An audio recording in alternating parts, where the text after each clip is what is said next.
Agriculture officer ಮತ್ತು assistant agriculture officer ನೋಟಿಫಿಕೇಶನ್ನ KPSCಯಿಂದ KE ಕೊಡೋದಕ್ಕೆ ಸಾಕಷ್ಟು ಪ್ರಯತ್ನ ಮಾಡಿದ್ವಿ, ಹೋರಾಟ ಮಾಡಿದ್ವಿ.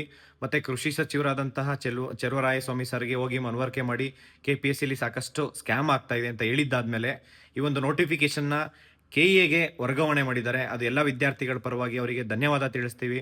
ಅದೇ ರೀತಿ ನಾವು ಲ್ಯಾಂಡ್ ಸರ್ವೇರ್ದು ಕೂಡ KPSC ಕೊಡಬಾರ್ದು ಮತ್ತೆ KE ಕೊಡಬೇಕು ಅಂತ ಸಾಕಷ್ಟು ಮನವಿ ಮಾಡ್ಕೊಂಡಿದ್ದೀವಿ ರೆವಿನ್ಯೂ ಮಿನಿಸ್ಟರ್ ಆದಂತಹ ಕೃಷ್ಣ ಬೈರೇಗೌಡರು ಸರ್ಗೆ. ಆದರೆ ಅವ್ರು ಇಲ್ಲಿವರೆಗೂ ಸ್ಪಂದಿಸಿಲ್ಲ.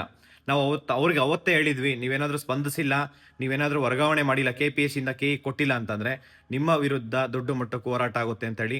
ಈ ಹೋರಾಟ ಇದೇ ತಿಂಗಳು 27ನೇ ತಾರೀಕು ಕಲಬುರಗಿಯಲ್ಲಿ ಏನು ಹೋರಾಟ ಮಾಡ್ತಾ ಇದೀವಿ. ಅದರಲ್ಲಿ ಲ್ಯಾಂಡ್ ಸರ್ವೇಯರ್ ಕೂಡ KPSCಯಿಂದ KE ಕೊಡಬೇಕಂತ ಹೇಳಿ ಹೋರಾಟ ಮಾಡ್ತಾ ಇದೀವಿ. ಯಾವುದೇ ಕಾರಣಕ್ಕೂ KPSCಲಿ ಯಾವ ಎಕ್ಸಾಮ್ಸ್ ನಡೆಯೋದಕ್ಕೂ ನಾವು ಬಿಡಲ್ಲ. ಯಾಕೆಂದ್ರೆ ಈಗ ಆಲ್ರೆಡಿ ಆಗಿರೋಂಥ ಎಕ್ಸಾಮ್ಸ್ ಎಲ್ಲ ಎಕ್ಸಾಮ್ಸ್ ಮೇಲೂ CBI ತನಿಖೆ ಆಗಬೇಕು. ಅಲ್ಲಿವರೆಗೂ ಅದರಲ್ಲಿ ಯಾರ್ಯಾರು ಅಕ್ರಮ ಭಾಗಿಯಾಗಿದ್ದಾರೆ ಅಷ್ಟು ಜನಕ್ಕೆ ಶಿಕ್ಷೆ ಆಗೋ ತನಕ KPSCಗೆ ಯಾವುದೇ ಎಕ್ಸಾಮ್ಸ್ ಕೊಡಬಾರ್ದು. ಆ ಶಿಕ್ಷೆ ಆಗಿ ಪ್ರತಿಯೊಂದು ಹಂತದಲ್ಲೂ CBI ತನಿಖೆ ಆಗಬೇಕು. CBI ತನಿಖೆ ಕೊಡಿ ಅಂತೇಳಿ ನಾವು ಇವತ್ತು ಕಲಬುರಗಿಯಲ್ಲಿ ಇದೇ ತಿಂಗಳು 27ನೇ ತಾರೀಕು ಶುಕ್ರವಾರ ಜಗತ್ ಸರ್ಕಲಿಂದ DC ಕಚೇರಿ ತನಕ ಪಾದಯಾತ್ರೆ ಮಾಡ್ತಾ ಇದೀವಿ. ಎಲ್ಲ ವಿದ್ಯಾರ್ಥಿಗಳು ಈ ಒಂದು ಪಾದಯಾತ್ರೆಗೆ, ಈ ಒಂದು ಪ್ರತಿಭಟನೆಗೆ ಭಾಗಿಯಾಗಿ ಅಂತೇಳಿ ಮನವಿ ಮಾಡ್ಕೊತೀನಿ.